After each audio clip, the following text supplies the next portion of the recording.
Terus kalau pawang hujan gimana? Berarti nggak bisa dijelaskan, berarti kita harus percaya.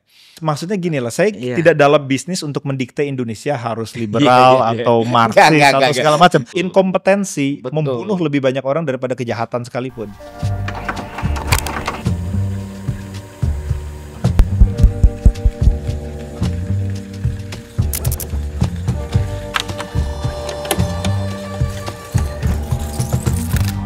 Oke, Mas Bagus Mulyadi, bener kan?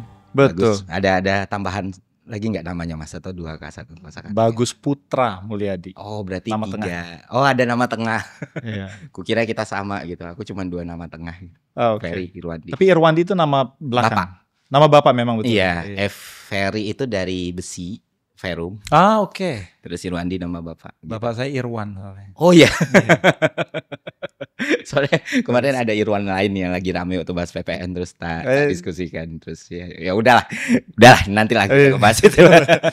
Oke, Mas Bagus. Siap. Pertama, aku penggemar berat dan aku senang ketika Mas Bagus saat beredar di YouTube Indonesia dan melihat itu sesuatu yang sangat menyenangkan sekali, sangat membahagiakan sekali, karena selama ini jadi concernku, Mas. Jadi aku di mentoring orang-orang yang hebat, Bu Sri Mulyani, Mas Dede gitu. Dan akademis untuk touch the grass itu adalah hal yang sulit banget. Betul. Karena kan kebanyakan hidup di dalam menara gading. Betul. Ya, aku sorry nih, bukan autokritik. Ya, kebanyakan akademisi itu kan hidup dalam menara gading dengan lingkungan dan klaster yang kayak gitu-gitu. Nah, meanwhile aku ngelihat Mas emang bener-bener effort buat channel YouTube sendiri, Endgame dan lain sebagainya, beredar di beberapa podcast, menjelaskan beberapa hal, dan aku ngelihat effort yang luar biasa untuk memanusiakan bahasa-bahasa yang Mas Bagus berusaha keluarkan di media sosial. Itu kan bukan sesuatu yang mudah. Nah, apa sih dorongan Mas untuk melakukan ini semua? Padahal Mas sudah jadi asisten profesor di Nottingham, terus juga punya prestasi, punya banyak segudang prestasi, punya banyak achievement dan lain sebagainya yang kupikir Mas not supposed to be do this gitu loh. Nah, sama mungkin orang-orang belum tahu sih background Mas Bagus itu seperti apa gitu. Kurang lebih itu dulu deh. Iya, nomor satu permasalahan bahwa akademik itu biasanya nggak mengisi ruang-ruang sosial, apalagi YouTube kayak gitu, memang bukan unik hanya di Indonesia, bahkan di Anglo-American Universities, di UK, di Amerika, mereka nggak terlalu diberikan insentif untuk melakukan itu. Mengenai akademik karir di UK misalnya ya, jadi di UK itu selain melakukan jenjang S1, S2, S3 sampai doktoral gitu ya, untuk punya tenured position, biasanya mereka harus melakukan karir sebagai postdoc gitu dulu. Postdoc dulu beberapa tahun. Jadi betul-betul pilihan karir yang sangat riskan gitu ya. Dan begitu mereka dapat, nah biasanya langsung fokus melakukan riset, melakukan pengajaran tanpa ada dorongan insentif untuk ke Twitter kah. Jadi biasanya mereka tuh hanya di laboratorium aja gitu. Walaupun bisa ada Brian Cox, ada Sir Martin Polyakov, di UK tuh banyak tuh kayak gitu-gitu ya, David Attenborough. Nah mereka itu dihargai posisinya. Nah di Indonesia ini saya prihatin karena saya bergaul sama dosen-dosen Indonesia tuh banyak gitu, dan mereka juga banyak vokal. Tapi di Indonesia tuh sistemnya membuat mereka tidak leluasa untuk melakukan hal-hal seperti ini. Jadi kalau di UK mau naik pangkat kah, atau mau jadi rektor, mau punya jabatan struktural, jadi di luar jenjang profesorial gitu ya, misalnya dean atau vice chancellor, semuanya prerogatif universitas gitu. Dan universitas itu walaupun dia royal charter, tapi sebenarnya private gitu kan. Jadi terserah universitasnya, kalau nggak melanggar sesuatu ya boleh-boleh aja gitu kan. Di Indonesia kan nggak begitu. Di Indonesia sebagian besar universitas itu kan ya bahkan diatur secara mikro oleh pemerintah. Jadi untuk leluasa berbicara itu privilege gitu. Jadi justru kalau bisa lihat akademisi Indonesia yang berbicara lantang, itu mereka fighting the current. Iya. Jadi hal-hal seperti itu. Nah saya masuk ke dalam dunia maya, dunia digital lah, digital kayak gitu. Itu sebenarnya nggak sengaja. Jadi tahun 2018 kira-kira saya dan 40-an 50-an akademisi diaspora yang jauh lebih senior juga, itu diundang oleh Kementerian Ristek Dikti pada waktu itu namanya, sebelum nomenklaturnya berubah, untuk datang memberikan masukan buat kebijakan. Pada waktu itu diundang oleh Pak Direktur Jenderal Sumber Daya, kalau boleh sebut nama, Pak Profesor Ali Gufron Mukti pada waktu itu gitu. Nah dari situlah saya tuh belum pernah kerja di Indonesia. Saya lulusan S1 di Bandung, memang di ITB. Tapi S2, S3, postdoktoral, karir akademik, semuanya itu di luar negeri. Jadi tahun 2006 itu saya pergi ke luar negeri dan belum pernah kembali. Dan pada waktu itu dipanggil, baru mulai terbuka matanya akan keresahan-keresahan dosen-dosen Indonesia gitu. Mereka yang jumlahnya sangat banyak, kesulitan melakukan riset, dan pada hal yang bersamaan harus melakukan diseminasi risetnya ke publik. Kan tridharma itu ya. Pada satu saat yang lain harus melakukan admin yang begitu prihatin. Nah, pada waktu itulah makanya diaspora-diaspora yang datang itu dikirim ke daerah-daerah, ke Kalimantan, ada yang pergi sampai ke Papua, ke Cendrawasih, segala macam, baru lihat gitu ya, bahwa dunia nggak seindah tempat-tempat kami di US, di UK gitu. Bahwa di Indonesia tuh tantangan para dosen itu sangat-sangat besar. Nah dari situlah sebenarnya kecil-kecil kita sudah mulai ngobrol sama teman-teman gitu. Oh masalah ini sebenarnya riset di Indonesia tuh pendanaannya agak sedikit problematik kah, menyusahkan orang kah. Jadi diseminasi publik tentang membahas masalah-masalah ini lahir dari keresahan bersama gitu. Saya lihat kalau mereka yang dari IPB, ITB, UGM, mohon maaf karena Indonesia kan kualitasnya jomplang-jomplang universitasnya. Tapi dosen-dosen dari universitas 10 besar di Indonesia lah, itu kualitasnya sebenarnya nggak sama dari segi bahkan produktivitas paper gitu ya. Cuma mereka belum berada di dalam iklim yang membuat mereka punya insentif untuk mengedukasi publik. Di UK ada insentifnya, gitu loh. Di UK itu ada beberapa framework yang digunakan pemerintah untuk menilai kinerja universitas, riset, knowledge exchange, dan pengajaran. Jadi dosen-dosen yang misalnya mau punya appetite untuk mengajari pihak ketiga seperti industri atau publik, itu masuk dalam knowledge exchange. Oh, masuk dalam poin 2. Misalnya kita bikin channel YouTube gitu, terus ngejelasin keilmuan kita, itu masuk ke... Betul. Contohnya Martin Polyakov, itu dosen Nottingham, profesor. Dia dapat warga kehormatan lah namanya, Sir Martin Polyakov. Karena service-nya atau service dia ke society. Jadi hal seperti itu. Ini menarik nih, karena ini diskusiku terakhir dengan bapakku sendiri, Mas. Jadi bapakku kan dosen universitas negeri juga. Dan dosen itu kan biasanya kalau dalam tata birokrasi masuknya itu kan fungsional ya. Struktur fungsional. Jadi struktur fungsional itu jenjang karir ditentukan sama angka kredit. Iya. Ya kan, angka kredit. Yang mana bapakku baru pensiun, umur 65 tahun, jadi 30 tahun something jadi dosen hukum tata negara. Nah dia bentuk protes dia akhirnya kepada sistem administrasi yang ribet dan birokrasi yang ribet ini adalah dia tidak mau naik pangkat di 4A. Udah sampai 4A aja. Karena segitu repotnya. Sementara fokus bakti dosen, maksudnya kontribusi seorang pengajar ke masyarakat itu, dia rasa itu yang lebih perlu nih ketimbang tata kelola administrasi. Karena dia banyak ngeluhin, banyak orang-orang yang sebenarnya bahkan dia nggak ngerti apa yang dia ajarkan. Tapi dia punya privilege lebih dan dia punya posisi yang lebih karena secara administrasi dia tertib gitu. Apakah itu sinkron dengan apa yang Mas Bagus temukan setelah balik lagi ke Indonesia? Ini banyak faktor ya. Nomor 1, Indonesia itu kekurangan resource. Jadi saya bisa memahami mengapa semua orang pakai sistem poin atau kredit seperti itu. Karena kalau bayangkan Mas Ferry juga dulu birokrat pemerintah kan, tahu bahwa kita paling gampang mengakses atau menilai kinerja begitu banyaknya dosen kalau mereka punya poin sistem. Ya kan, tinggal lihat aja yang poinnya berapa, ya naik pangkat, oke, centang begitu kan. Ya wajar lah, pemerintah tidak punya terlalu banyak risiko untuk menilai satu-satu dosen dari 4.000 universitas, mana yang kekuatannya lebih ke riset, mana yang kekuatannya lebih ke pengajaran, nggak ada resource gitu ya.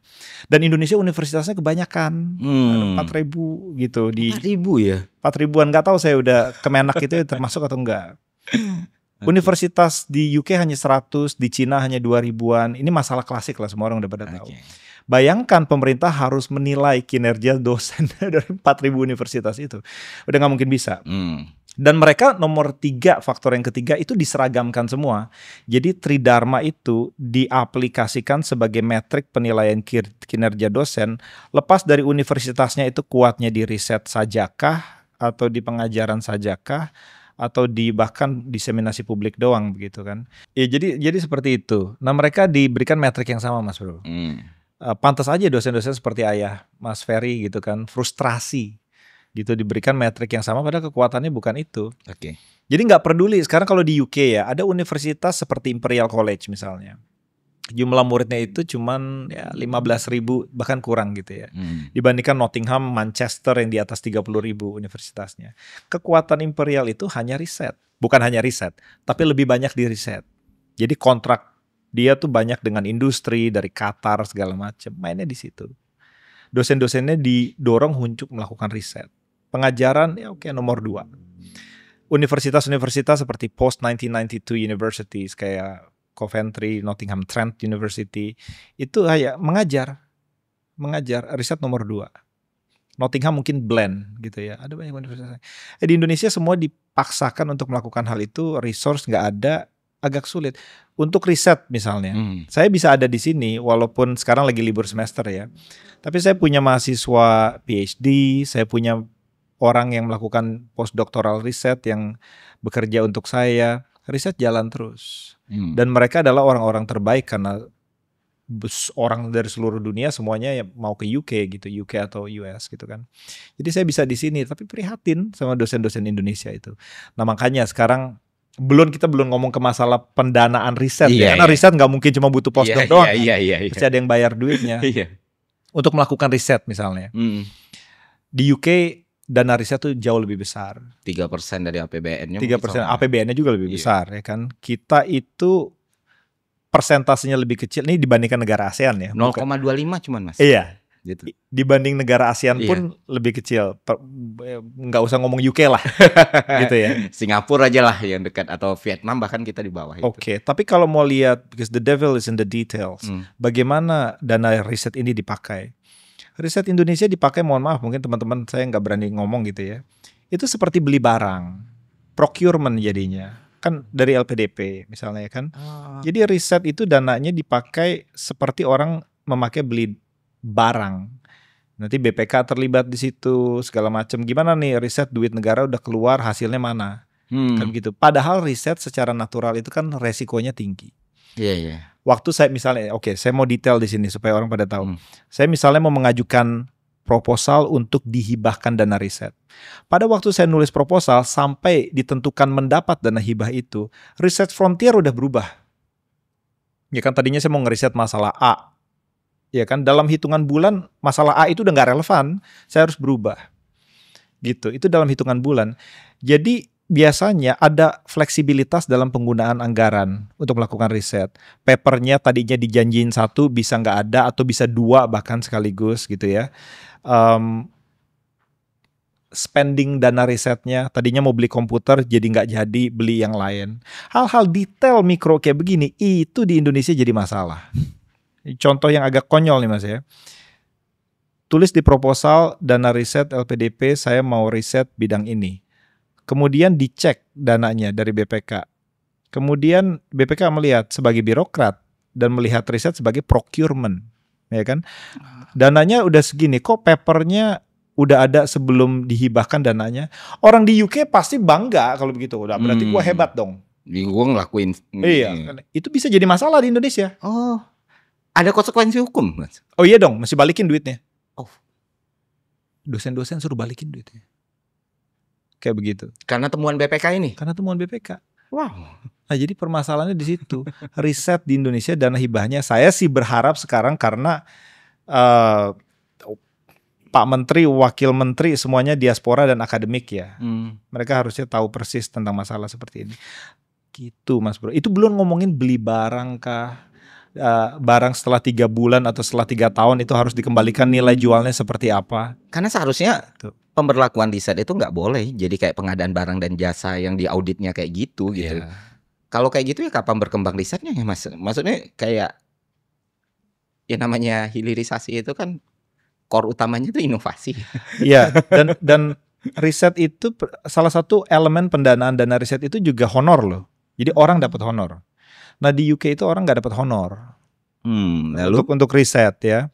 Jadi duitnya masuk ke universitas membuat project code, kita bisa spending dari situ. Di Indonesia itu salah satu komponen dana hibah itu honor. Nah honor itu biang kerok. Susah, nanti banyak masalah dosen-dosen itu pada waktu di audit. Banyak masalah. Dan bukan hanya itu, misalnya dia pendanaan risetnya itu per tahun. Jadi per tahun itu udah harus ada hasilnya. Nggak bisa riset kayak begitu mas. Gitu, ada riset yang terutama bidangnya kalau beda-beda juga beda-beda kan.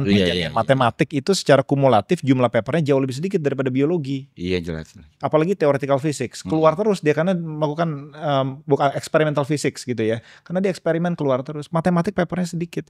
Jadi kalau dilihat dari jumlah paper tahun pertamanya nggak sesuai dengan apa yang dijanjikan, bisa bermasalah dia. Padahal nggak bisa diprediksi seperti itu. Misalnya kita mau submit paper ke jurnal yang prestigius misalnya. Kan terserah dosen yang nge-review kan. Mau kapan dia nge-reviewnya gitu. Telat-telat juga ya paling diingetin seperti itu. Sangat-sangat tidak bisa diprediksi. Nah cara kita menanggulangi sistem pendanaan riset dengan cara membeli barang itulah yang membuat dosen-dosen Indonesia pusing. Karena kalau dalam tata birokrasi pemerintah itu ya anggaran berbasis kinerja kan. Jadi itu yang jadi problem, soalnya yang dihitung itu per itemnya berapa dan dianggap tercapai outcome-nya segitu. Metode kontrolnya itu buruk sekali memang. Betul. Dan itu yang dirasain, dan bukan cuma di riset itu mas. Kebetulan aku ahli pengadaan barang jasa, aku expertise procurement. Jadi sedikit banyak ngerti di scoop yang lebih besar sekalipun. Kita ngomong procurement-nya secara as-is lah ya. Itu banyak orang yang akhirnya di penjara. Bahkan nggak ngambil uang gitu, tapi di penjara karena tata birokrasi hal-hal kayak gini nih. Dan emang benar kata Mas Bagus, kalau kita mau berkembang ini harus diubah total. Pemerintah harus fokus untuk riset terutama ya, outcome loh, bukan output. Iya, bukan output base, harusnya outcome base. Karena riset pasti mahal, inovasi pasti mahal, pasti risky. Iya.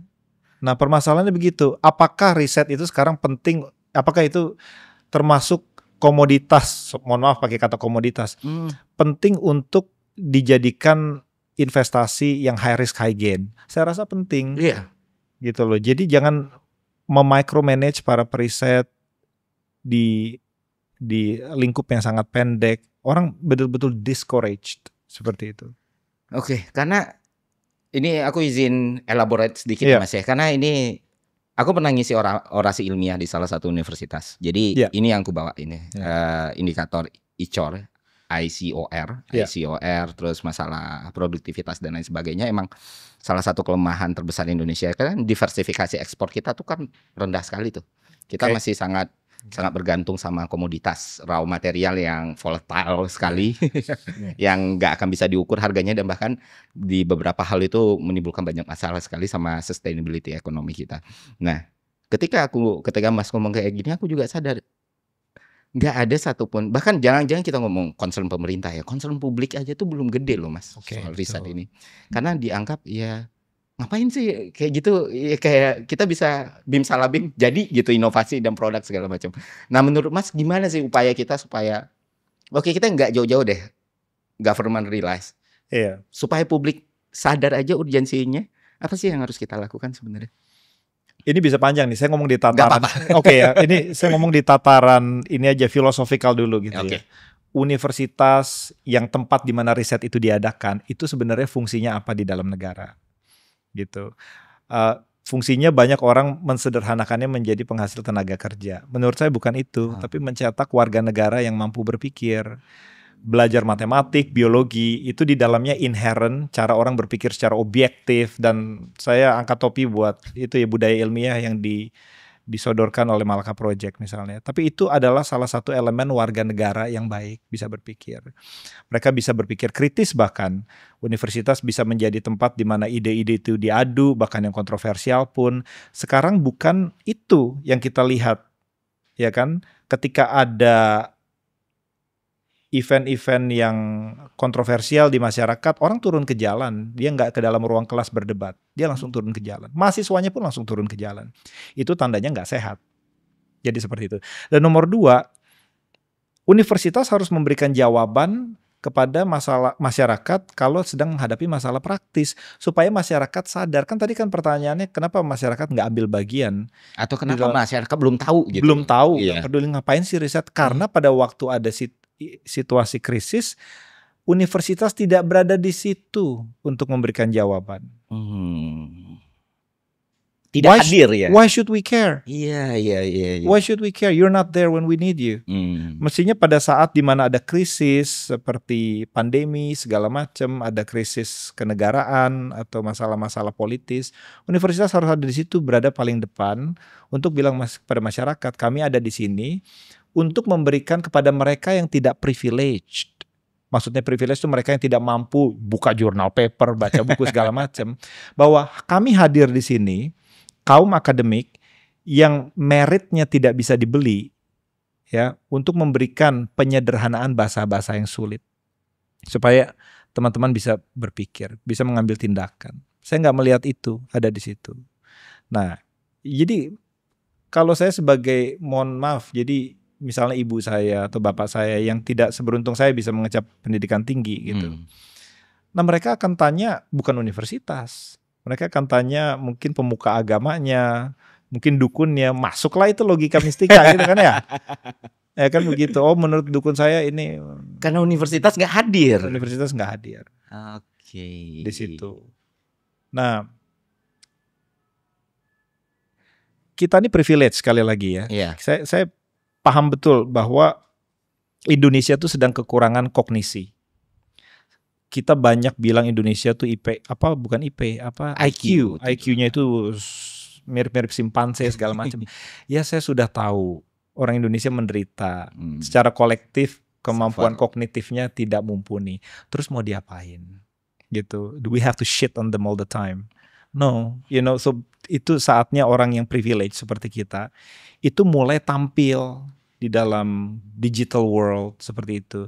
Supaya mereka, karena begini, orang itu saya percaya tidak mengambil tindakan berdasarkan logika. Bahkan saya sendiri pun kalau sakit nggak logis jadinya gitu. Mana aja nih, saya ambil deh obatnya gitu. Walaupun saya orang-orang yang hidupnya dari universitas, saya tahu bahwa masyarakat itu mengambil tindakan berdasarkan narasi. Narasi bukan logika. Bukan berarti logika nggak penting, tapi logika itu ranahnya kaum-kaum privilege yang berada di dalam ruang kelas untuk diterjemahkan menjadi narasi yang gampang dicerna. Apa itu yang baik, apa itu yang jahat, siapa yang harus saya pilih. Itu mereka harus disederhanakan bahasanya, gitu loh. Makanya kita nggak punya direct democracy.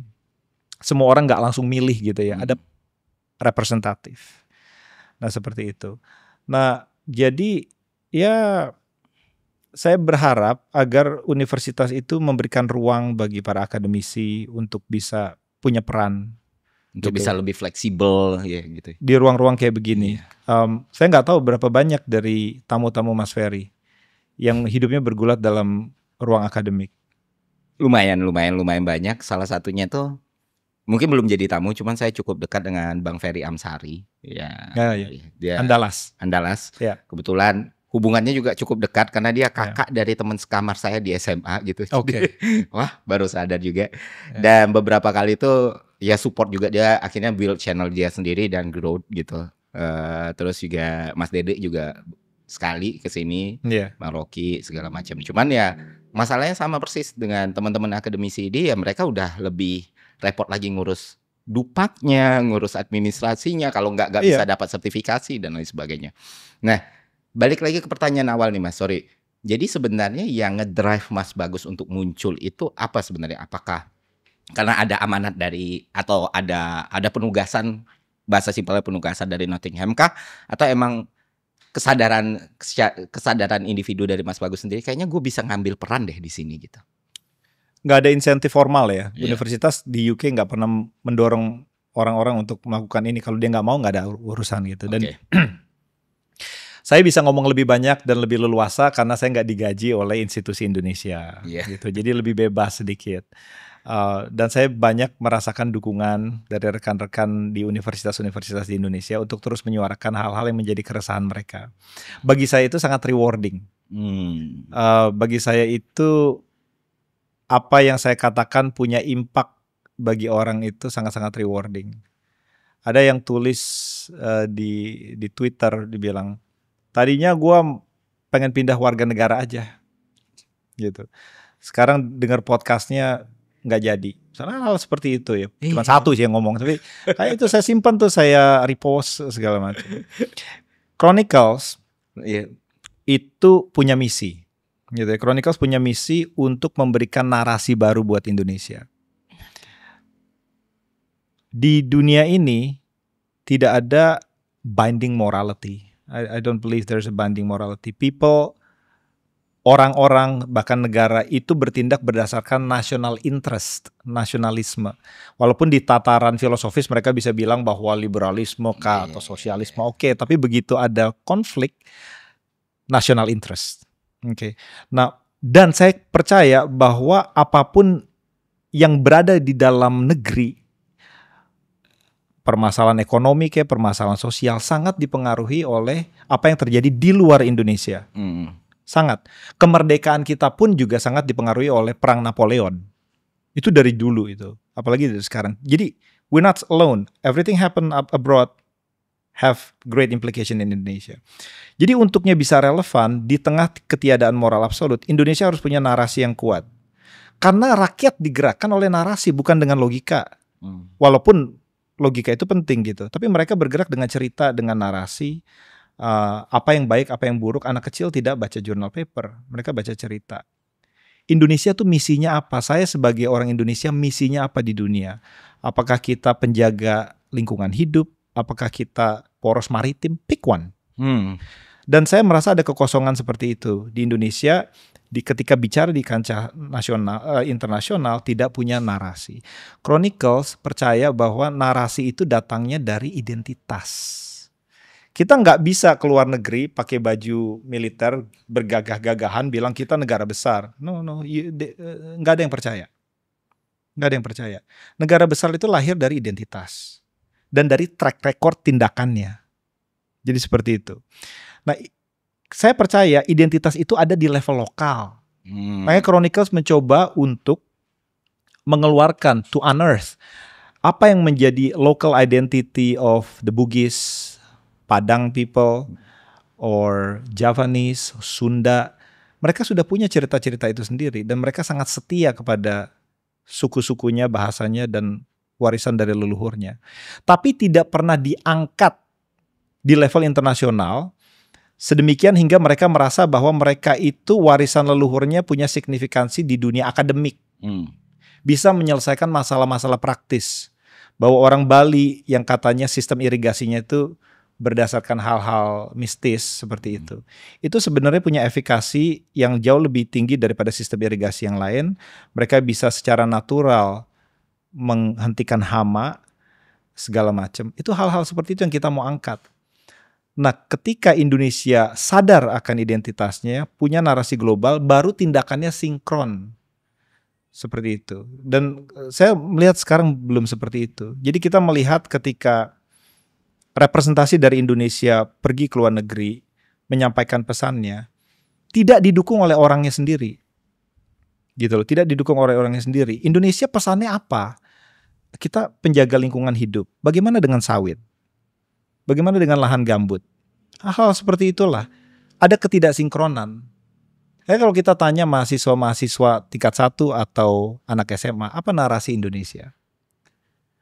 Narasi itu harus punya basis untuk melakukan tindakan. Hal-hal yang seperti kita dengar, seperti poros maritim atau lumbung pangan internasional atau paru-paru dunia, negara besar, paru-paru dunia, itu belum komplit. Negara besar terus mau diapain? Maksudnya negara besar jangan kritik diri kita sendiri. Maksudnya itu. Atau kita paru-paru dunia. Jadi apa maksudnya? Jadi kita harus Nanam sawit deh kan. Nanam sawit atau kalau paru-paru dunia kok nanam sawit? No. People buy authenticity. Oke. Pesan kita harus sesuai dengan pola hidup dan tindakan yang otentik. Dan otentisitas itu lahir dari identitas. Gitu. Kita nggak mengenal orang Jawa, kita nggak mengenal orang Bugis. Di level pusat kita nggak mengenal mereka. Contohnya, Yogyakarta itu punya pepatahnya sendiri ya. Hamemayu hayuning bawono.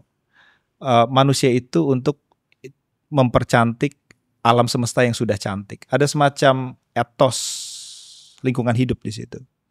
Ya kan, mereka sangat menghormati sumbu kosmologikal dari Gunung Merapi sampai ke Laut Selatan.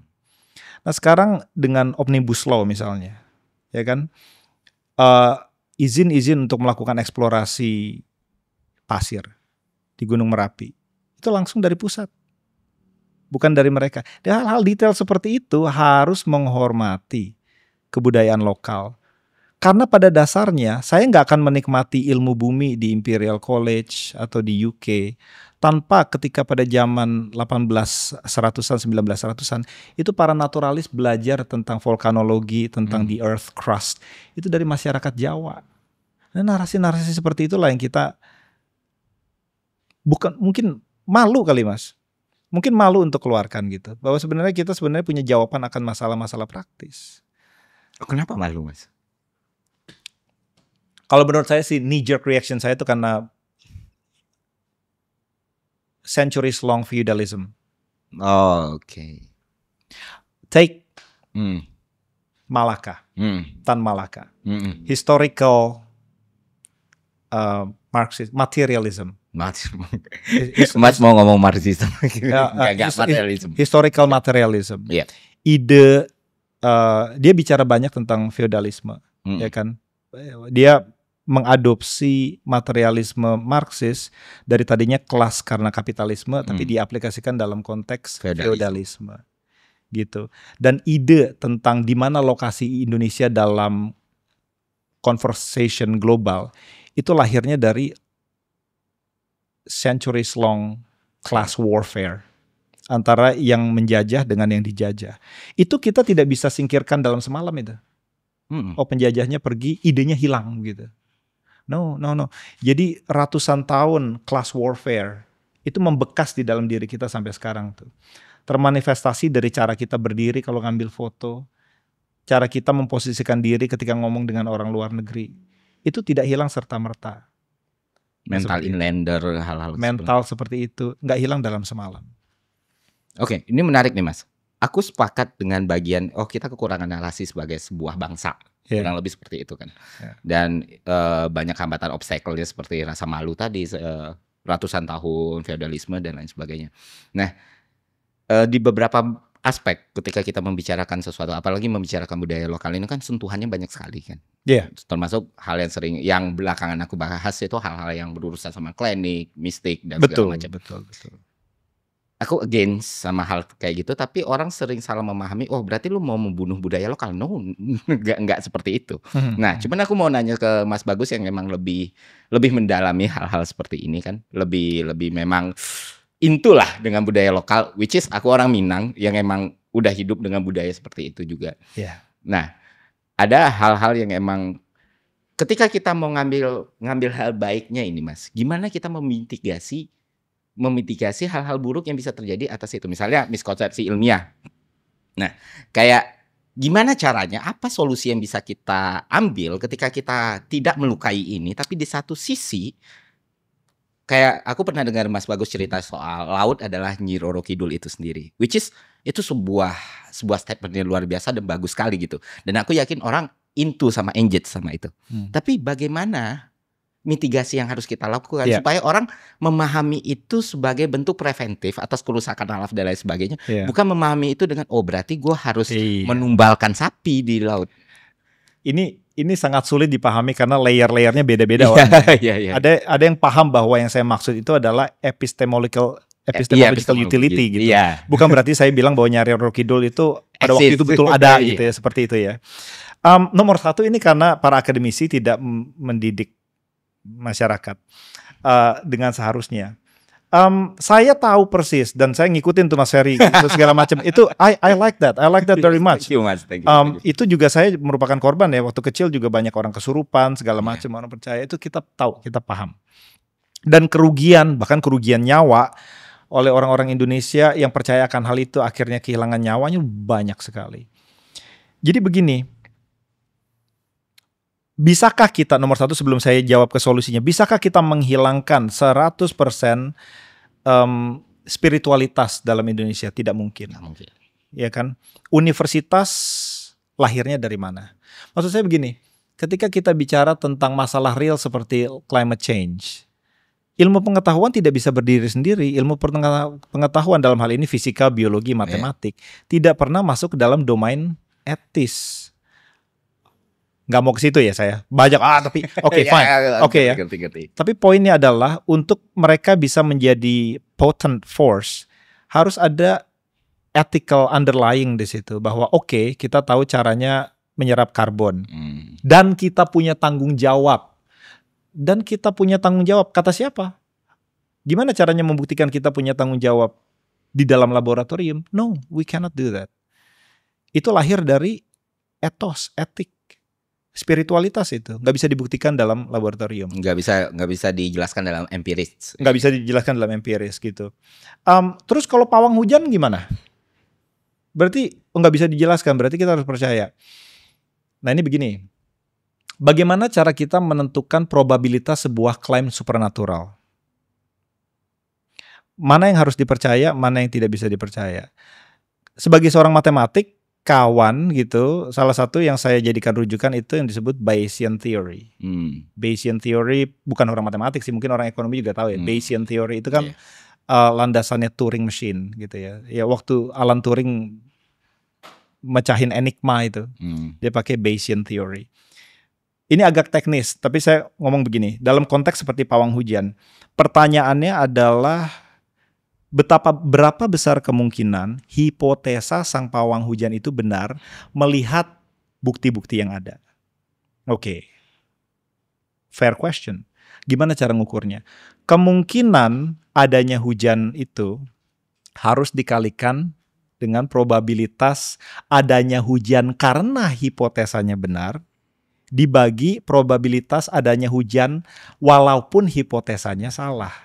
Itu baru menurut odds form of Bayesian theory, hasilnya probabilitas hujan karena hipotesa sang pawang hujan itu betul. Ini agak kompleks, mungkin nanti bisa ditulis persamaannya begitu ya.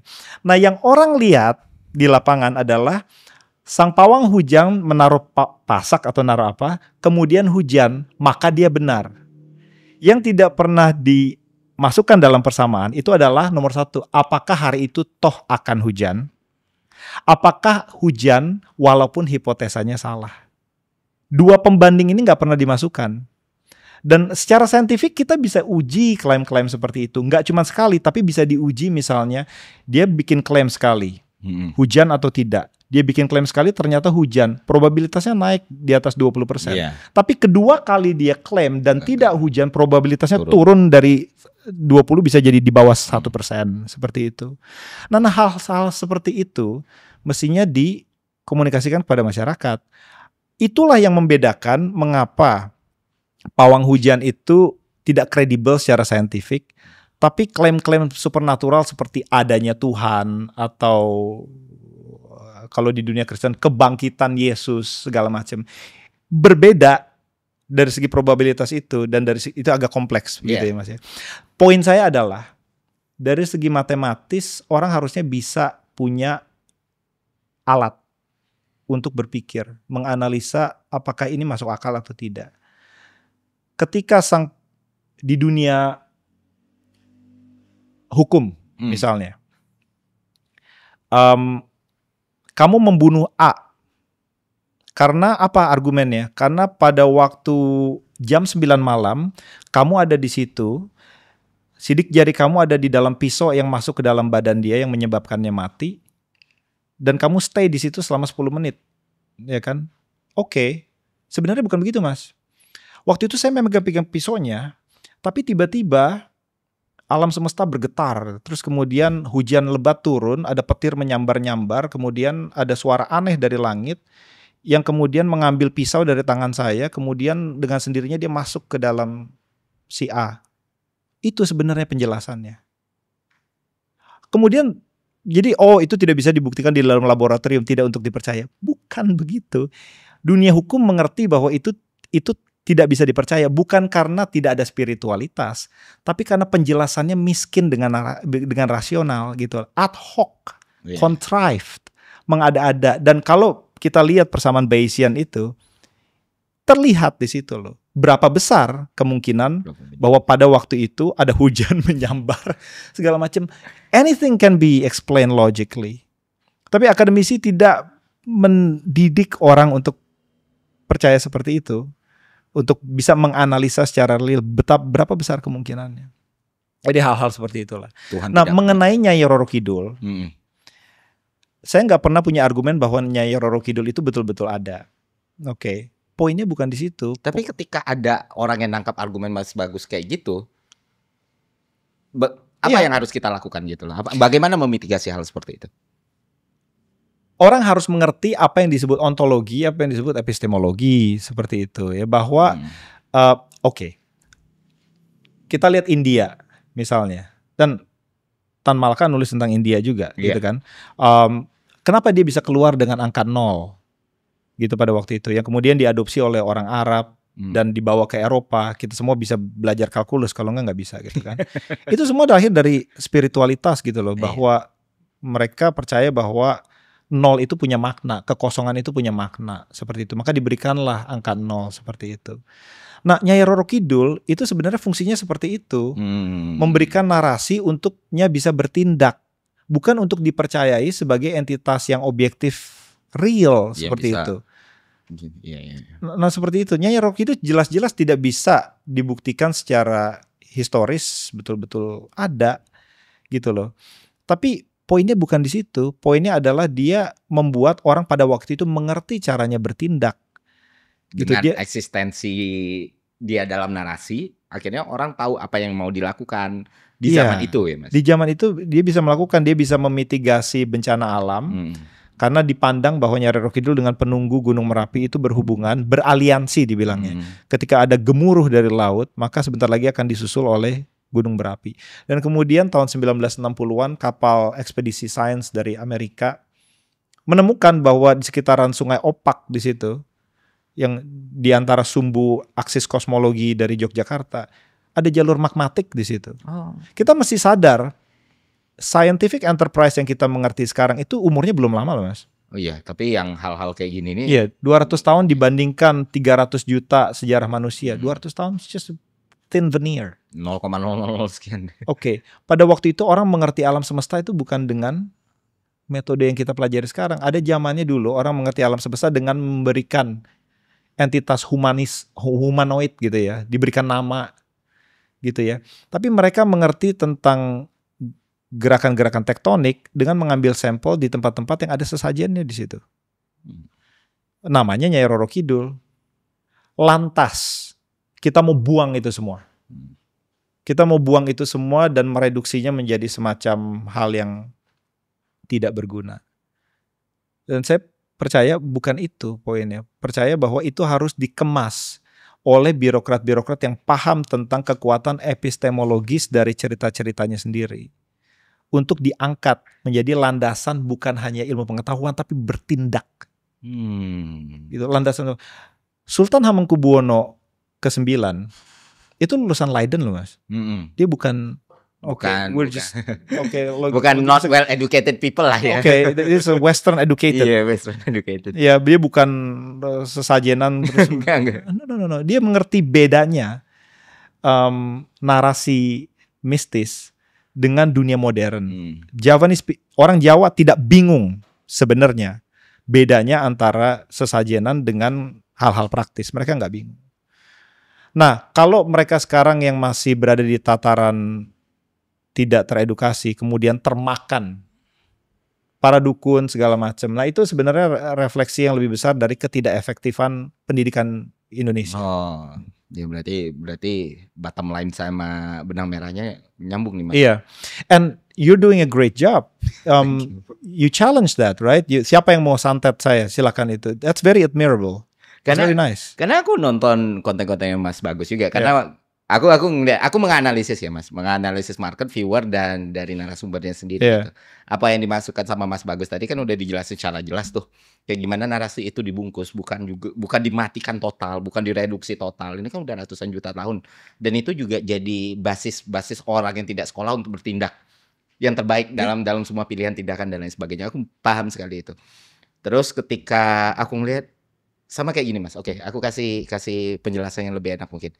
Ada satu channel di YouTube itu namanya Rumah Editor, tapi yang dia bahas itu fisika lanjutan bahkan kuantum, mekanika kuantum. Dan dia udah paham tuh. Ketika gue mau ngejelasin mekanika kuantum dengan enak dan bisa engage sama orang, gue bahas santet. Iya banyak. Jadi jutaan yang lihat. Spooky at the Distance-nya Einstein sama ya beberapa teori kuantum lainnya ya kan. Kan kita yang belajar kuantum kan ngerti lah enggak kayak gitu sih sebenarnya. Nah, akhirnya dia menjelaskan gitu loh. Secara fisik itu mungkin kok antara satu atom sama satu atom lainnya itu terkoneksi. Bukan mungkin. Terlihat tuh sama tuh kalau penjelasan via kuantum lah. Ternyata di Indonesia video itu rame Mas. Bayangin kita bahas fisika kuantum bisa dapat 4 juta views. Tapi aku safe to say lah 90% orang yang komen di video itu akhirnya nangkapnya melakukan simplifikasi. Akhirnya nangkap tuh kan santet ada. Nah dari situ aku ngeliat kayaknya memang metode paling benar ya narasi counter narasi gitu. Betul. Jadi narasi counter narasi. Kalau aku menjelaskan pakai pendekatan antrop nggak akan selesai gitu maksudnya dengan society yang segede ini kan ya, dengan society yang kayak gini ya secara si Solomon udah ngomong kayak gini, ini ngomong kayak gini akhirnya ya orang udahlah skip aja ada gitu. Betul. Radikalisme itu tidak dilawan dengan memberikan akses informasi sebesar-besarnya, bukan. Justru malah makin radikal gitu loh. Radikalisme itu dilawan seperti yang Mas Ferry bilang counter naratif. Counter naratif, narasi dilawan narasi gitu loh. Justru inilah misi dari yang saya lakukan di Indonesia bersama teman-teman dosen yang lain. Oke, Nyai Rara Kidul, what are we gonna do about it? Well, it's the place where earth sciences first emerged, right? Ini ada landasan yang elegan dari situ. Ilmu bumi yang modern itu tumbuh dari situ supaya masyarakat mengerti. Jadi narasi-narasi seperti inilah yang harus mengimbangi bahwa ada santet Tuhan segala macam. Mereka harus dididik untuk memahami budaya mereka sendiri. Gitu loh, bukan diberikan semata-mata walaupun baik ya. Akses nih semuanya punya internet, semuanya punya akses ke Twitter. No, Twitter is a really wild world. Justru narasi-narasi di situ makin riuh begitu kan. Kalau misalnya di UK ada radikalisme, ada juga di UK radikalisme orang masalah-masalah yang garis keras segala macam gitu ya. Nomor satu kata pertama yang berada di dalam, saya punya anak, jadi dia di dalam sekolah publik di situ ya. Di situ ditulis kita akan melawannya dengan counter naratif. Dan UK itu punya counter naratif karena identitasnya kuat sekali. Bagaimana dia punya etos tentang apa yang baik dan benar. Oke, dari Hamlet misalnya, perjuangan seorang pangeran yang dikhianati oleh pamannya, kemudian dia melakukan perjalanan layaknya seorang pahlawan, dia melakukan hal-hal yang mulia, akhirnya dia mendapatkan glory. Itu Hamlet karya Shakespeare, diturunkan menjadi Lion King. Buat anak-anak Lion King itu Hamlet. Oh itu basisnya Hamlet ya? Basisnya Hamlet, cuman dirubah aja dari orang jadi singa gitu kan. Itu sama persis ya? Iya nggak sama persis ya. Ada bubu, ada romantisnya udah gitu. Ada babinya segala macam. Oke gitu. Nah, kok aku baru notice. Thank you Mas. Nah cerita-cerita itu dikultivasi. Anak-anak tahu. Misalnya pada waktu itu Inggris punya kegelapan di mana jutaan orang, nggak tahu jutaan atau ribuan meninggal karena Black Plague, Black Death dibilangnya. Black Death. Iya. Nyanyian anak-anak itu ada yang berdasarkan hal itu. Kalau si Mary udah memulai tanda-tanda seperti ini, sebentar lagi dia akan mati segala macam. Itu loh Nah Indonesia kekurangan cerita-cerita kayak gitu mas. Makanya saya bicara dengan Profesor Nur Hayati Rahman dari Makassar. Seumur hidupnya didedikasikan untuk menerjemahkan, mendigitalisasikan kitab Lagaligo. Di situ dia pakai hidupnya untuk meng-unearth gitu ya, sebuah kitab yang panjangnya 1,5 kali lipat dari Mahabharata. Di dalamnya ada etos orang Bugis. Di dalamnya ada jawaban tentang apa yang harus orang Bugis lakukan terhadap masalah climate. Sebenarnya bahwa manusia itu diciptakan sebagai produk dari menikahnya penunggu atau dewa dari langit dengan dewa dari bawah laut. Permasalahannya bukannya apakah benar demikian? Oke. Oh, ya udahlah ya. Udah kita udah. Gitu loh. Poinnya adalah orang tahu fungsinya adalah untuk menjaga keseimbangan laut dan langit. Bahkan untuk buang air kecil pun di laut dia nggak berani. Apalagi mencemarinya dengan minyak gitu loh. Oke, sorry kepotong. Ya, seperti itu. Yang menarik itu di Indonesia itu mas, ketika kita bikin di tong sampah tuh, di tempat pembuangan sampah di hutan lah misalnya. Iya. Jangan buang sampah di sini, jaga kebersihan. Orang masih buang sampah. Tapi kalau ditulis yang buang sampah di sini banyak kuntilanak, bersih itu tempat. Iya. Nah itu refleksi lagi. Jadi saya juga masih belajar gitu. Apa sih yang membuat orang melakukan sesuatu? Apa sih basis dari tindakannya? Gitu lah. Dan waktu saya pertama kali belajar matematik segala macam, saya juga melalui fase di mana orang harus tahu tentang ilmu pengetahuan segala macam. Ujung-ujungnya ilmu pengetahuan itu satu dari berbagai variabel dalam persamaan yang membuat orang melakukan tindakan. Variabel yang lebih besar itu adalah narasinya. Oke. Sebenarnya landasan etisnya. Jadi narasi itu adalah tools supaya kita semua ini growth, berkembang dan lain sebagainya. Tapi di satu sisi untuk memitigasi resiko-resiko buruknya, maka pendidikan kita harus kuat. Kurang lebih seperti itu ya mas. Supaya orang, narasinya diambil nih, cerita-cerita tadi ngangkat, orang-orang udah ngerti ini esensi segala macam. Tapi untuk bikin orang supaya tidak miskonsep, berarti pendidikan kita harus benar-benar punya kualitas yang baik ya. Tapi gimana? Pertama, gimana bisa bikin pendidikan ini berkualitas lebih baik, punya kualitas yang lebih baik? Kedua, bagaimana sebenarnya kondisi pendidikan kita sekarang, Mas? Nomor satu, bukan semata-mata kualitas pendidikan baik sebenarnya. Karena kalau dikejar lagi gitu, apa yang disebut baik? Ranking? Atau output paper, atau lulusannya dapat kerja dengan gaji sekian, kita bingung sendiri nanti itu. Instrumennya indikatornya nggak jelas. Indikator pendidikan baik itu sulit. Tapi di mana universitas harus menjadi ladang di mana orang bebas mengumpulkan pendapat tanpa harus takut dipersekusi, itu mutlak.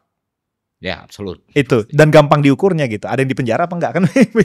Begitu kan? Gitu. Itu nomor satu. Universitas harus menjadi medan artikulasi pikiran dan orang harus bebas untuk bicara di situ. Karena saya nggak tahu ide yang terbaik untuk Indonesia itu apa. Ini perjalanan untuk mencari. Saya nggak tahu. Teman-teman di dalam universitas bisa tahu. Tapi kalau mereka tidak diberikan kebebasan, tidak akan pernah tahu. Nah, nomor satu di situ. Nah, mengenai kualitas, ini kita bicara masalah teknis, gitu ya.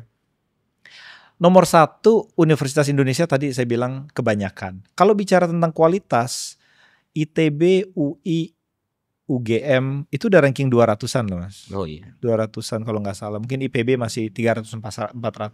Banyak universitas di UK yang uang sekolahnya itu 10 kali lipat, 20 kali lipat lebih besar. Rankingnya 2000-an.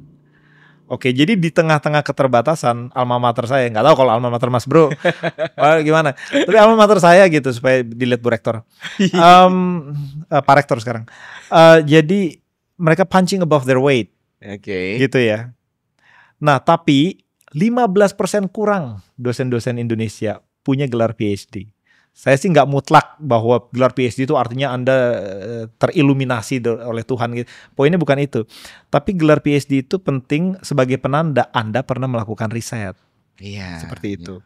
Nah, hanya 15% kurang perguruan tinggi Indonesia yang dosennya pernah melakukan riset. Wow. Oke.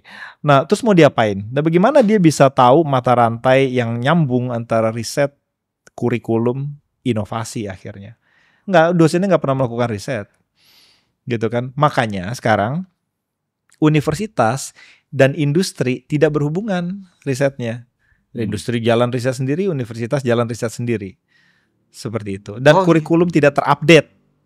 hal seperti itu. Jadi mereka hanya membahas hal-hal yang bygone generation sebenarnya. Dan masalah kurikulum itu nggak bisa di micromanage oleh pemerintah, gitu loh. Karena pasar yang mendiktate, gitu loh. Riset apa yang diperlukan. Saya pernah kuliah di Taiwan, ya kan. Di Taiwan the best students study semiconductor, karena demand-nya ada di situ. Sekarang kan, nah Indonesia di mana gitu? Nggak ada. Nggak ada, mau riset apa? Lokomotif industrinya aja nggak ada gitu. Oke. Ini di tataran pragmatis ya. Iya. Universitas harus dikecilin. Gimana maksudnya mau ditutup gitu dari awal? Enggak, biarkan mekanisme pasar yang menutupnya. Saya ada solusi radikal, bisa dites. Mungkin ada yang nggak setuju. Oke. Kalau Indonesia sekarang pertanyaan pertamanya, pendidikan itu komoditas ekonomi atau bukan? You know more about this. Komoditas itu maksudnya harganya ditentukan pasar atau dikontrol, di cap oleh pemerintah. Oke. Apapun itu, quality control kan perlu. Iya kan? Kalau di pasar bebas ya quality controlnya ya ada yang mau beli atau enggak kan, gitu kan? Supply demand aja, mekanisme supply demand gitu kan. Kalau di pemerintah yang kontrol, dan negara-negara yang pemerintah ambil alih sebagai controller itu ada yang sukses. Jerman, Prancis, saya pernah kerja di Prancis, sukses-sukses aja gitu. Yang penting quality controlnya. Tapi kalau di Indonesia misalnya universitasnya bayar, UKT-nya naik, quality controlnya apa? Saran saya, coba aja begini. Saya lulusan Universitas A. Selama 5 tahun saya nggak bisa dapat kerja. Boleh nggak saya nuntut universitasnya? Pasti yang nggak berprestasi tutup semua itu universitasnya. Aku kira radikal tapi nggak seradikal ini juga. Oke, fine. Iya. Jadi kita lihat bapak yang nggak tahu sebenarnya, dia buta akan hierarki universitas mana yang lebih bagus. Tapi dia uang sekolahnya tuh dia tabung seumur hidup kerja dia untuk bayarin anaknya uang sekolah. Ternyata universitasnya abal-abal gitu ya, sembarangan segala macam, bapaknya nggak tahu kan. Nah anaknya sekarang bukan hanya mengorbankan uang bapaknya, tapi 5 tahun waktunya untuk keluar dan gelarnya nggak bisa dipakai. Kejahatan atau bukan itu? Itu kalau kita jualan barang, kita bisa balikin barangnya. Kalau kita ke dokter, dokternya ngasih obat salah, kita bisa tuntut dia karena malpraktik. Kalau kita beli jasa dari universitas, jasanya nggak bisa dipakai, apa yang kita bisa lakukan? Nothing. Oke, berarti dari penjelasan Mas Bagus ini yang paling ideal serahkan pada mekanisme pasar ya? Nggak demikian Mas, maksudnya gini lah, saya tidak dalam bisnis untuk mendikte Indonesia harus liberal atau marxis atau segala macam. Nggak begitu, tapi harus konsekuen. Gitu loh. What do you want? Itu komoditas ekonomi atau bukan? Kalau sekarang kalau menurut Mas Bagus sendiri di Indonesia melihat universitas sebagai komoditas ekonomi kah, atau government intervensinya lebih tinggi kah? Enggak, aku masuk kita identify itu bersama gitu. Gini Mas ya. Di UK misalnya nih, saya mau naikin uang sekolah, universitas saya mau naikin uang sekolah, itu dinilai bisakah dia menaikkan uang sekolahnya sebanyak 1.000 pound sterling itu dari apa yang disebut Teaching Excellence Framework. Ya selama bertahun-tahun di ranking kualitas pengajarannya dilihat dari survei mahasiswa, lulusannya dapat kerja gajinya seberapa, kualitas pengajarannya, fasilitas segala macam itu mumpuni atau enggak, di ranking bertahun-tahun. Sebelum dia boleh naikin uang sekolahnya, dia harus mendisclose hasil asesmen itu kepada masyarakat. Jadi masyarakat tahu, begitu dia lihat masuk ke gerbang Nottingham, ditulis di spanduk besar, lulusan Nottingham tahun 2023 gajinya rata-rata sekian. Orang tuanya mau bayar kan uang sekolah mahal, ya kan? Terus dia mau bayar, dia lihat kira-kira gue balik modal atau enggak nih, uang sekolahnya mahal. Fair. Setuju. Di Indonesia terjadi semalam. Oke. Masyarakat Indonesia nggak bodoh, bukan berarti mereka nggak tahu pendidikan itu mahal, mereka tahu. Terus ada uproar dari masyarakat ya, protes, dibatalin. Sembarangan amat bikin negara gitu. Berarti kan problemnya itu di konsistensinya gagal gitu ya. Permasalahannya saya nggak pernah ngomong di tataran ideologi ya. Iya, yang bagus atau enggak yang pick one. Iya, pick one lah gitu ya. Sosialis, liberal, oke, fine, konsekuen. Mungkin karena punya hasrat untuk menyenangkan semua orang kali Mas. Jadi kan government, sorry ya. Iya. Itu secara historical kan kita memang seperti itu ya selama ini. Masalahnya begini, jadi kita tuh pengen jadi orang baik gitu ya. Ya. Dan saya bilang begini Mas, yang membunuh banyak orang itu bukan baik atau jahat loh, bodoh atau enggak. Betul. Inkompetensi membunuh lebih banyak orang daripada kejahatan sekalipun. Iya, saya tidak pernah berani ngomong itu di publik, tapi saya 100% percaya, setuju sama Mas. Sembarangan mau naik pesawat, safety consider, jebret, mati semua kayak begitu. Itu emangnya yang punya maskapai jahat? Enggak kompeten aja. Oke. Terus siapa yang mau disalahin? Sampai saya berpikir kalau gitu yang nggak bermoral juga urusan kedua mungkin gitu ya. Soalnya di Republik ini gitu. Ya aku punya konsep ya. Kalau mungkin tadi kan nggak ada moral absolut, itu nggak ada. Aku bahkan bilang biasanya dalam bahasa PR aku bilang moral itu universal gitu. Tapi di Indonesia moralis itu dijadikan standar gitu loh atas sesuatu. Oh ini bermoral atau enggak, bukan ini benar atau enggak gitu. Bodoh atau enggak itu sering jadi problem juga dalam problem solving kita. Itu basisnya apa? Kompetensi kah? Moralitas kah? Itu kan sering banget benturan. Termasuk masalah universitas ini Mas. Aku tuh biasa percaya kok. Apapun yang Mas Bagus ngomongin tadi in the same line gitu loh. In the same line karena ya pick one. Lu mau intervensi dengan semangat membuka pendidikan seluas-luasnya kah? Atau membiarkan mekanisme pasar bekerja kah? Tapi at least jangan tidak bergerak gitu loh. Jangan tidak siding gitu. Itu yang sulit gitu menurutku. Betul. Gak konsekuen gitu loh. Gak disertakannya rakyat. Gak konsisten. Nanyain moral itu vulgar saya bilang. Gak boleh di muka publik itu nanya Anda percaya Tuhan atau enggak, agamanya apa, hal-hal seperti itu. Publik harus tahu. Saya nanya Mas Ferry ngomong-ngomong agamanya apa di muka kamera. Sama juga kayak saya tanya tadi malam tidur sama siapa Mas. Nggak ada bedanya. Sama vulgarnya itu. Orang harus tahu bedanya masalah private dengan masalah publik. Seperti itu. Nah, orang nggak tahu bedanya nih ketika seseorang ngomong sebagai pejabat atau sebagai orang privat. Orang nggak tahu bedanya. Gitu ya. Kalau di UK, kepala negara dan kepala pemerintahan itu dua entitas yang terpisah. Gitu. Dan itu saya nggak bilang harus dicontoh ya. Mereka hadir dengan sistem seperti itu lewat ribuan tahun pertumpahan darah. Iya susah juga lah ya. Ketika Raja Charles ngusik-ngusik masalah legislatif, dia bisa dicemooh orang. Ketika Keir Starmer, Perdana Menteri atau sebelumnya Rishi Sunak, dia ngomong tentang masalah, ini caranya masuk surga. Dia bisa dicemooh oleh orang banyak. Karena dia tahu itu bukan ranah dia. Itu ranah orang lain gitu loh. Tapi kadang-kadang kita bingung ketika seorang otoritas, bukan hanya pejabat, tapi otoritas publik itu ngomong berdasarkan dia sebagai personal atau dia sebagai pejabat. Tidak segala hal yang ilegal bisa dilegalkan hanya karena benar. Tidak semata-mata hal yang salah bisa dibenarkan hanya karena legal. Bedanya ilegal, legal, benar, salah orang nggak tahu bedanya. Maka itu moralitas dijadikan komoditas politik karena orang nggak tahu bedanya. Jadi tinggal bisa cherry picking aja ya kita. Cherry picking. Tapi jangan lupa ketika kita pakai moralitas sebagai cara kita untuk merangsek ke atas hierarki politik, penggaris yang sama akan dibebankan kepada kita. Betul. Makanya saya nggak mau nyebut nama, pemuka-pemuka agama yang karirnya jatuh hanya karena dia punya istri lagi.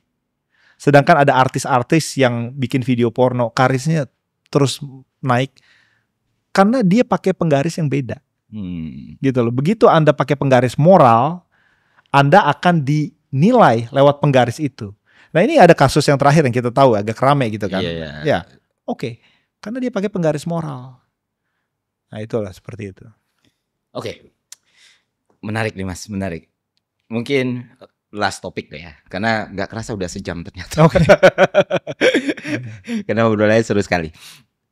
Tadi aku nangkap bagian dari ada satu kalimat dari yang menarik banget dari Mas Bagus tadi ngomong soal mencari ide untuk Indonesia gitu. Mas tadi sempat belum tahu ide terbaik, tapi mencari ide untuk Indonesia tadi Mas sudah sempat sebut. Bisa elaborate nggak Mas? Jadi prosesnya bagaimana dan sudah sampai sejauh apa gitu? Apa sih yang memang dibutuhkan untuk Republik yang kita cintai ini sebenarnya? Saya gambarkan seperti taman berpagar, the walled garden. Strong liberal values inside, very strong nationalism outside. gitu ya. Jadi nilai-nilai liberal sebagai taman yang indah, darinya lahir meritokrasi, dibungkus oleh nasionalisme yang sangat kuat. Tapi keluar nasionalisme, jangan ke dalam, mengancam orang sendiri.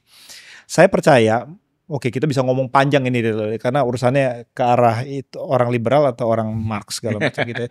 Tapi saya percaya bahwa salah satu, kalau bukan yang satu-satunya, driver terbesar yang membuat orang menciptakan produk dan jasa adalah self-interest.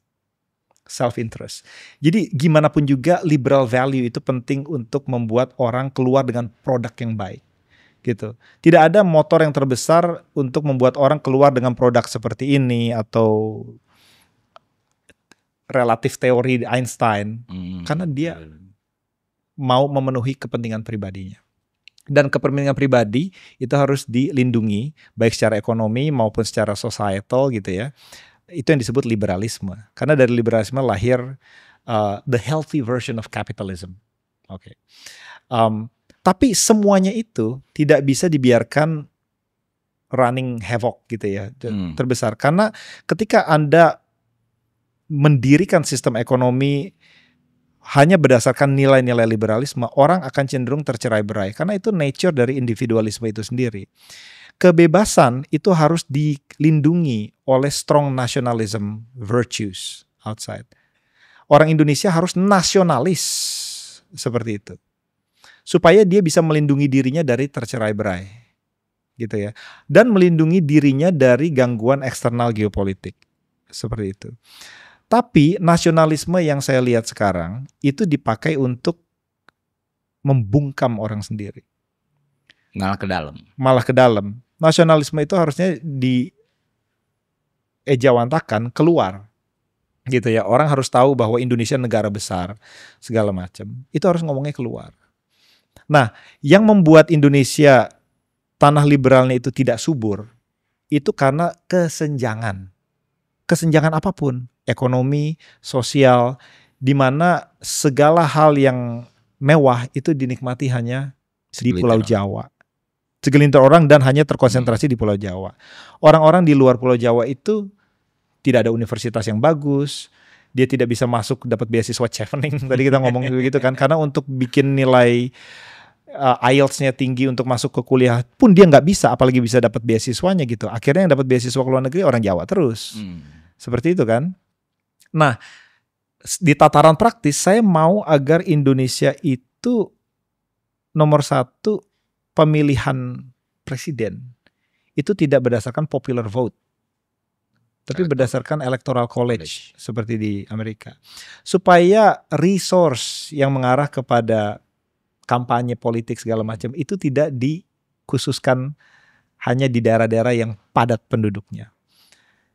Membuat orang-orang yang lain tidak mendapatkan sesuatu. Unless and until mereka merasa dirinya bagian dari Indonesia, nilai liberalisme itu tidak akan keluar. Ngapain gue urusin Indonesia? Kita nggak dapat sesuatu kok. Gitu loh. Dan kalau demikian kita tidak akan mendapatkan bakat-bakat dari Sumatera Barat, dari Makassar segala macam. Mereka nggak bisa masuk ke dalam kompetisi yang sehat karena resource mereka terbatas di situ. Dan di tataran global, interface kita dengan dunia asing itu diisi oleh mediokritas gitu ya. Kalau kita lihat di UK, dia mau bicara tentang masalah geopolitik, climate change, itu Menlu-nya FCDO, itu dia selalu punya Chief Scientific Officer. Kementerian apapun punya Chief Scientific Officer. Kementerian Perhubungan pun di sono, Ministry of Transport, itu punya Chief Scientific Officer. Jadi segala hal-hal yang menyangkut urusan luar negeri, dia punya basis ilmiah di situ. Makanya ketika dia bicara tentang property rights, ketika mendiskusikan AI, atau dia bicara tentang carbon accumulation, ketika dia menentukan EUDR segala macam, kalau gitu dia argumennya kuat karena berdasarkan ilmu pengetahuan, bukan berdasarkan retorika dan posturing gitu ya. Jadi wah kita gagah besar, nggak ada yang peduli. Argumen geopolitik kita hanya bisa meyakinkan kalau berdasarkan sains. Sains itu masuk dalam ranah-ranah yang kontroversial. Maksudnya imigran Yahudi itu bisa dekat kembali hubungannya dengan Jerman yang mempersekusinya karena mereka bicara sains. Oh, oke. Okay, science is the language, and the world call for science because the masalah eksistensial yang kita hadapi sekarang semuanya masalah sains. Aku sempat mikir gitu. Kalau kita mau bilang misalnya Indonesia butuh argumen untuk terus menanam sawit, fine. Karena kita masih butuh untuk menaikkan nilai ekonomi segala macam. Tapi kan kita bisa nilai, oke, kita tidak akan melakukan itu karena tanpa mengorbankan gambut. Gambut itu akumulasi karbonnya sekian, maka rencana jangka panjang kita untuk supaya tetap bisa menanam sawit tanpa mengorbankan hal-hal yang krusial, maka target kita adalah seperti ini. Jurnal paper yang melandasi tindakan kita seperti ini, kan bisa. Kan bisa kan? Ilmuwan-ilmuwan disertakan untuk membuat argumen yang meyakinkan dunia global bahwa Indonesia tidak mengorbankan hal-hal yang mulia hanya untuk kenaikan ekonominya. Yang saya juga tidak naif untuk bilang bahwa itu tidak penting. Penting. Kita masih bertumpu pada batu bara, material, segala macam. Oke, fine, karena kita masih punya produk yang kita mau hasilkan. Indonesia hanya terelektrifikasi di sekitaran 1000-an kilowatt hour per person. Negara-negara maju di tataran 6.000, energinya masih kurang. Mau dari mana? Oke, tapi Anda bisa memperkuat argumen itu dengan science. Dan itulah veneer nasionalisme yang harus Indonesia punya. Karena sains itu kan bahasa ya. Dan pemerintah yang jarang memasukkan sains dalam bagian narasi itu seharusnya jadi evaluasi juga nih. Seharusnya lu bisa nih ngejelasin by science nih. Kenapa lu nggak pakai gitu ya, Mas? Iya. Oke, itu menarik sekali. Karena kan beberapa penjelasan tadi itu ya cukup membuka mata juga, Mas. Apalagi soal bagaimana sistem di dalam negara kita, bahkan secara geopolitik, bahkan kayak gimana kita memilih orang yang akan memimpin kita nanti. Karena di Indonesia sendiri kan semuanya sentris, Jawa sentris nih. Kalau aku jadi seorang capres gitu, daripada aku keliling Indonesia, aku fokus aja di 3 provinsi. Ya, popular vote. Dan isinya udah kayak gitu ya. Itulah. Dan masalah sains ini gini, kalau saya boleh ngomong tentang sains itu gampang. Melakukan sains itu susah. Saya ingin agar anak-anak muda yang terinspirasi karena ngelihat nonton program Malaka atau Chronicles yang menurut saya hal yang mulia gitu ya, untuk ambil kertas dan pensil untuk melakukan sains. Unless and until you do that, you don't know. Nggak semua orang yang tulis paper di jurnal internasional itu harus terafiliasi dengan universitas, nggak harus, gitu ya. Adopt personal responsibility. Science itu ranah individual gitu. You can do science, I can do science. You have resources, do science. Let's do science. Iya, nggak semua masalah itu solusinya pemerintah kok. Iya. Ya, ada seorang, saya pakai contoh ini udah 3 kali, Boyan Slat namanya gitu. Dia mau membersihkan planet, membersihkan lautan. Dia drop out.